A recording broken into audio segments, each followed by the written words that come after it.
Michael Crow started Rezy Services to service his commercial real estate holdings. A little bit of both. I had a large subcontract group of guys that weren't happy where they were at, about 20 different people, about half were plumbers, half were HVAC techs.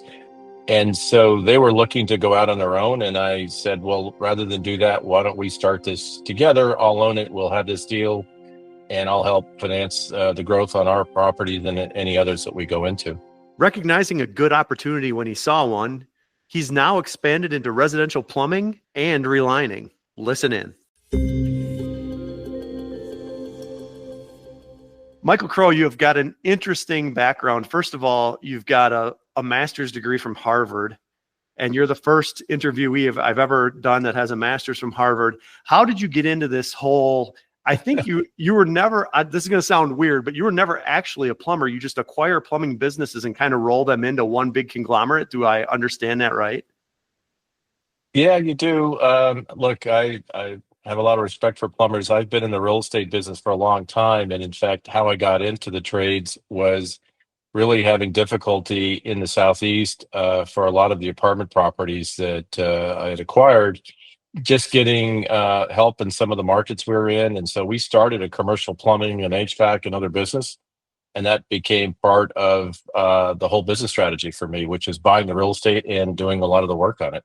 So you were in commercial real estate in the South Atlanta area, and you recognized that I need to improve some of these properties, and it's hard to get a hold of somebody in a specific service. And that's where you got this idea from?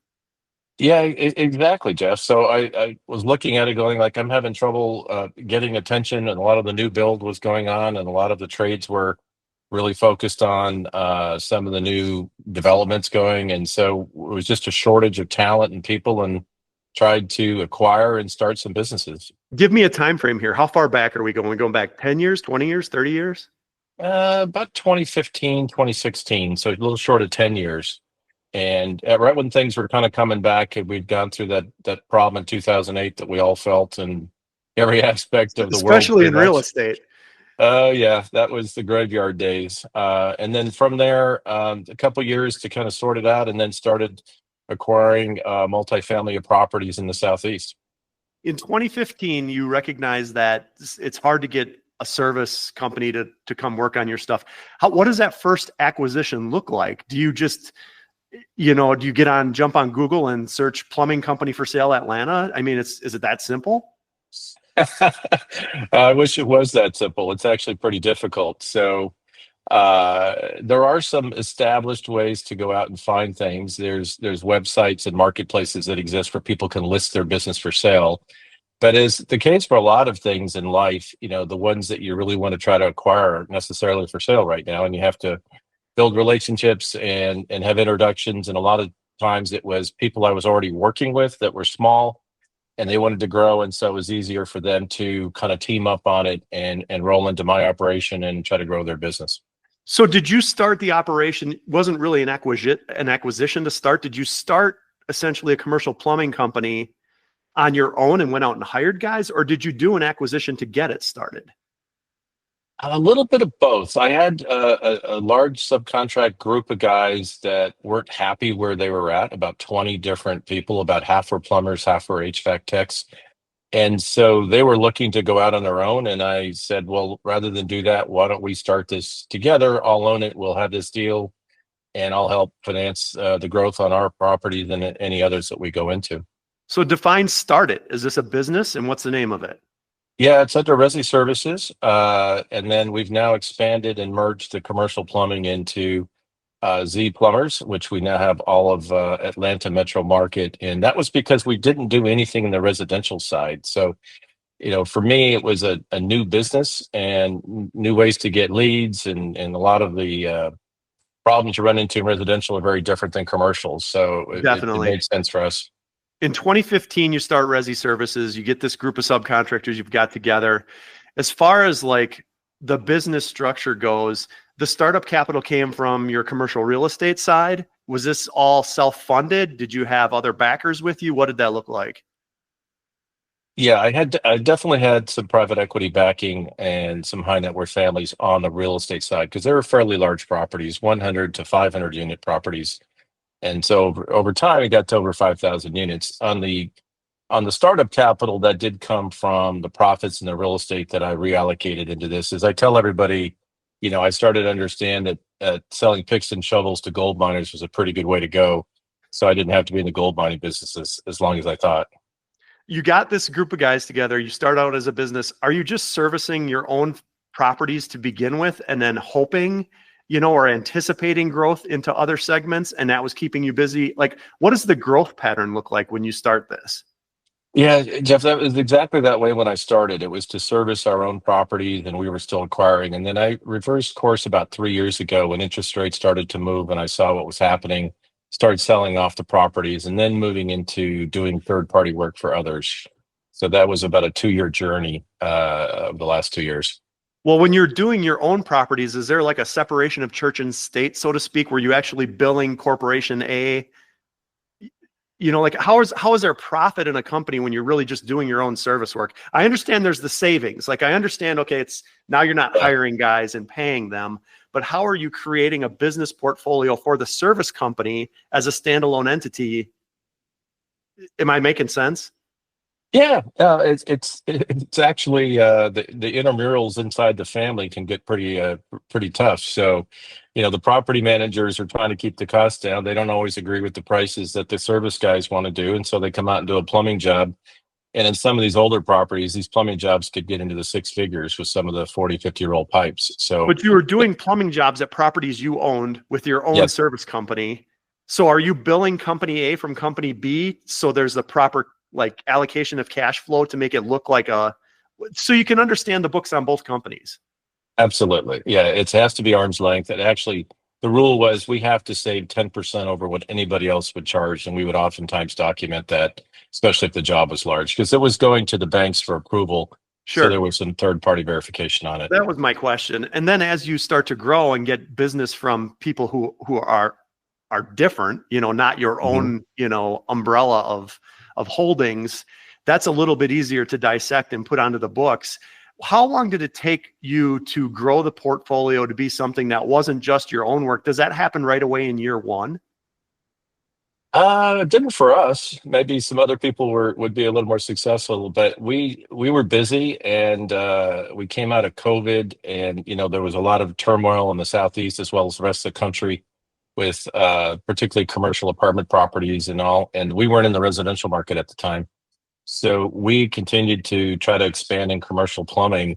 And it took a good 18 months to kind of get some traction and just come out of it and let people know that, we were there to service their work too. Were you profitable in those first few years, or were you just kind of, again, holding your own group accountable for the work that they were doing? Yeah, everything has to be in a profit center for me, Jeff. I don't want to have any, at least for a long period of time, any loss leaders. So we were profitable, probably about normal for an industry standard, on a percentage basis. And we kind of watched that and tried to grow that. And some of the incentives for the management team are like, they want to grow the business because they're going to participate in that. Whether you're an experienced plumber or just entering the industry, Z Plumbers provides proven systems and top-tier support to help franchisees succeed. If you're looking to grow your business and boost profitability, visit zplumbersfranchise.com to learn more and connect with the Z Plumbers team to explore the many benefits of franchise ownership. That's zplumbersfranchise.com. When you look at the commercial versus residential, what made you decide we need to create this residential branch? Because a lot of times the commercial plumbing companies like to stay in that lane and the residential guys like to stay in their lane. Was it missed opportunity, or was it, again, realizing that there's just a shortage of qualified guys to come do this? Boy, a little bit of everything you just said. So, for example, I quickly figured out that the commercial guys didn't really want to go in the homes and do the residential, and the residential guys don't want to do the commercial. It's kind of like plumbers. Everyone has what they like to do, what they feel like they're best at. So it was blending that together. The residential side is where a lot of the attraction has been for the growth in private equity and others, where the recurring revenue side of it and everything makes sense. You get paid right away. Commercial, we can be waiting 60 days plus for our money, and it can be a little little difficult, especially if a few properties don't pay you, and then you have to, eat that loss. So I wanted to diversify, and I felt like a balance between commercial and residential would be our best way forward, and that's what we're trying to do now. When you launch a residential division, again, I would think one of the biggest obstacles has to be finding the right people to put into these positions. How do you go out and just start a residential branch and have the right people to fill into those positions? Yeah, good question. That's one reason I looked around to acquire some smaller plumbing companies in the Atlanta area. A couple that were somewhat interesting, but I found that some great guys and some good techs out there, but the systems that they used weren't what was going to be necessary to scale, and that's why I ultimately selected to go with the plumbers and their system. They're part of the Belfour group, and we've done some work with Belfour and some large commercial things. So it made sense to use their structure and then kind of bring that into our organization. What is it? You said we looked for some smaller plumbing outfits. What is a smaller plumbing outfit? You know, is that a $10 million? Is that a $5 million? Is it a Oh, $1 I'm million? not. Some of the case studies they give you at Harvard have some big numbers on it, but this is all much smaller stuff. So we're talking, for me, small is anything from 750,000 in revenue to maybe 2.5, 3 million in revenue in Okay. that range. Well, I'm glad you said that because, Yeah, small is all relative. it is very relative. Yeah. You're in the Atlanta metro and I'm in northern Wisconsin. Small here is 150,000 and add a zero where you are. So I wanted to get that point across. You're growing this residential and this commercial plumbing business. What is your like long-term goal here? Are you looking to be acquired by someone larger, or are you looking to be the acquirer? Yeah, our plan for the next 3 years is to grow aggressively in a couple of ways. One are what we call tuck-in acquisitions. So basically getting smaller plumbing companies, generally the owner's going to retire, no one's taking it over. Maybe he's got a couple of trucks out there, but we bring that into the fold. The other is we're going aggressively into pipelining technology and the products and service side. Just recruited somebody out of not too far from you. He starts June 1st to head that business for us. And we're really big on the trenchless technology, and that we really think that's going to be a big focus for us. And then, some of the water treatment and filtration and systems and things we're doing, we're trying to do some stuff a little different, as well as just try to do a great job for customers in the home. Interesting. You just brought up trenchless. Trenchless is a thing that's been around for honestly a long time. I've been in this business 30 years. Trenchless probably came around about 20 years ago. Good trenchless technology, in my opinion, is probably the last 10 years. But I'm surprised how many people are behind the curve and embracing this as just a much simpler way, especially in the metropolitan areas like Atlanta. Do you still feel like that's a wide open playing field where people still aren't figuring it out down by you? I do, and I shared some of the same coming at it naively, perhaps, and that I'm not a plumber from the background, and certainly you wouldn't want to have me down there doing a complex job on my own without a lot of help. But I didn't understand it. Like I had spent millions of dollars fixing pipes on my apartments, digging up trenches, sometimes 20 feet deep on slopes and things. I'm going like, there's got to be a better way. And I think this is a much better way. And we've now done it and proven it. And I think some of the technology has caught up with some of the ways that the process is done. And I think it's become more accepted. Like even some of the municipalities are now agreeing that you can use that process rather than tearing up the streets. Yeah. So why were you, as somebody who had that type of property and should have known about that technology, was it literally just non-existent, or it just wasn't being marketed properly to the people who could utilize it the best? I think plumbing's just like a lot of the other trades and almost any expertise that one has. You are a product of what you know and what you've done, and you don't always tend to. So if you're running an excavator and I know I can dig up these pipes and put in new pipes, that's what I'm going to sell. Probably not going to be embracing a new competitive technology that may or may not be a better fit. So how long have you guys been doing the pipelining?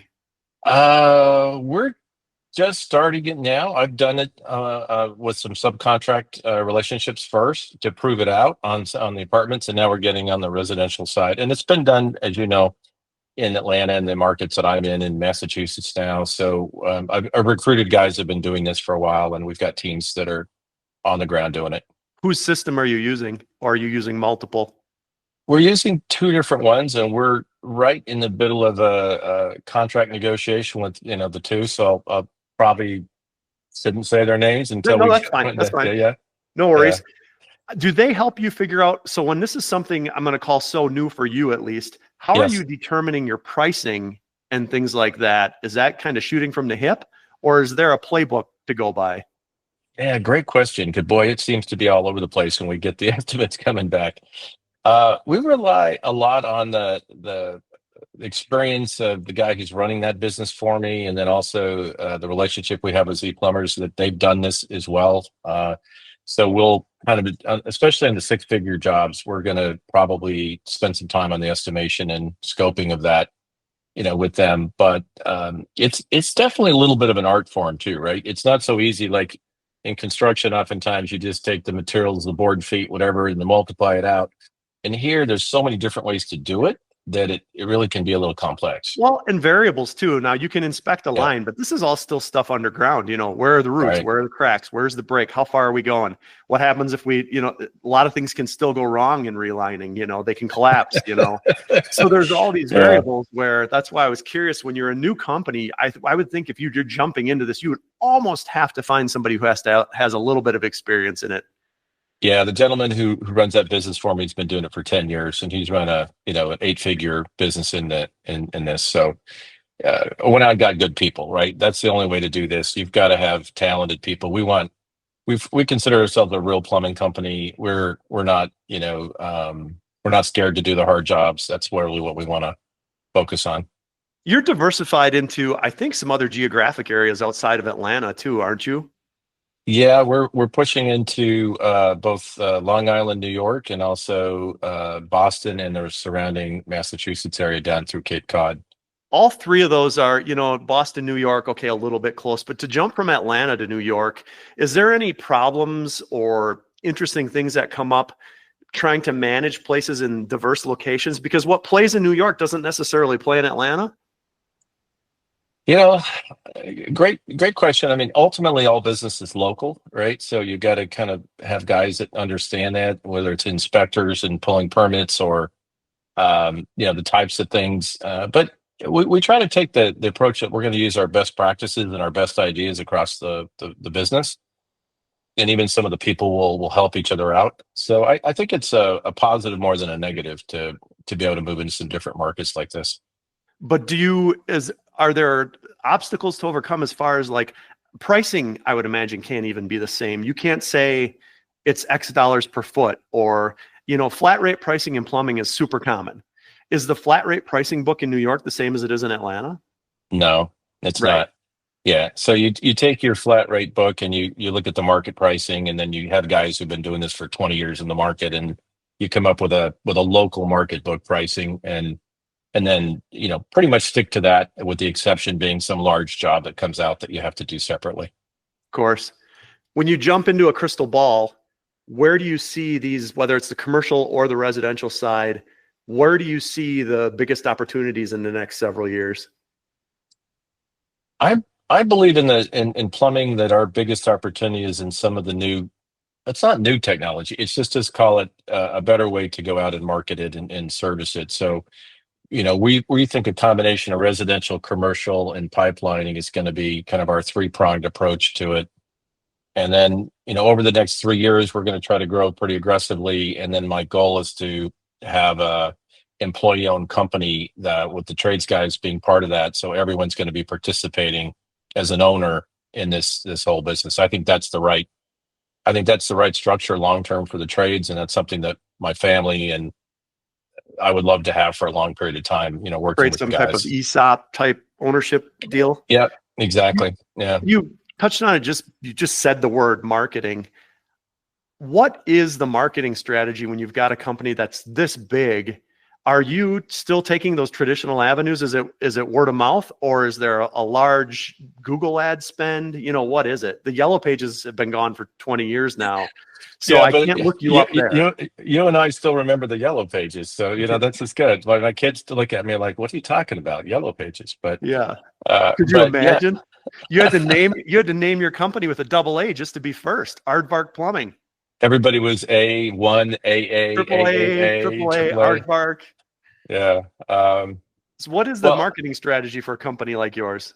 that's something I think that we can do with maybe a competitive advantage. So I think that because of the other businesses I've been in and the agencies and the things that we do, that we've got the ability to use several different ways to generate leads, residential and commercial, and build corporate relationships on some of the commercial and larger things like property management companies that have 50,000 units. Hey, we can do all your properties in these areas. So things like that we have in place. So do you have a dedicated sales staff for something like that? Or is it just like they have to find you? And is that a Google thing, or what is it? On the commercial Oh, side, I have a dedicated senior guy that builds those relationships and does that. And then on the residential side, it is Google, it is Facebook, it is, right. but it's traditional too. Like people forget about this, but email works, direct marketing works, word of mouth works. Like you have to do it Billboards. all, Yeah. everything. Yeah, you have to do it Properly all. lettered vans, all of that stuff. Yeah. Some of the plumbing companies I've talked to, this is such a different world. You used to have a massive Yellow Page bill. The Yellow Pages were able to take advantage of you for a long time. And we would complain that your Yellow Page ad was $2,000 or $20,000 or $200,000 a year. But now I almost feel like because your eggs are in so many baskets, some of the marketing budgets of these plumbing companies I talk to are 30% of their gross or 40% of their gross. And that to me makes my head explode. And I'm curious, are you kind of recognizing that same thing, or are you able to trim that down a bit and that gives you a better profitability margin? Yeah, I'll tell you, in the major competitive markets like Atlanta, lead prices have gone up to 300%. Mm-hmm. So, the larger companies are really squeezing out the smaller companies for leads. Like I see the smaller plumbing companies relying on word of mouth, 20, 30 years history. And that's great, but it's hard to grow if people are turning over and they sold a home and somebody comes in there new, doesn't know who you are. You don't necessarily get that phone call next time. So I think that it's become very competitive, and the new Yellow Pages is called Google, and they really set the terms. Yeah, Google or Facebook, and primarily Google. I would say it's probably 75-25 there.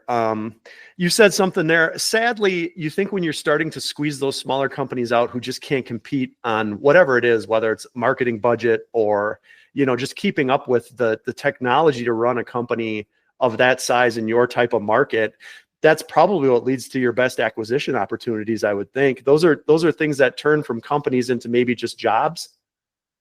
Yeah, that's a great observation. And Jeff, what I'm hoping that we can do with our structure is say, look, hey, your guys, and if you want to retire, we'll take the operation over. We're going to provide equity opportunities for everybody, and we'll continue on as a different alternative to them shutting down or selling to someone else or whatever.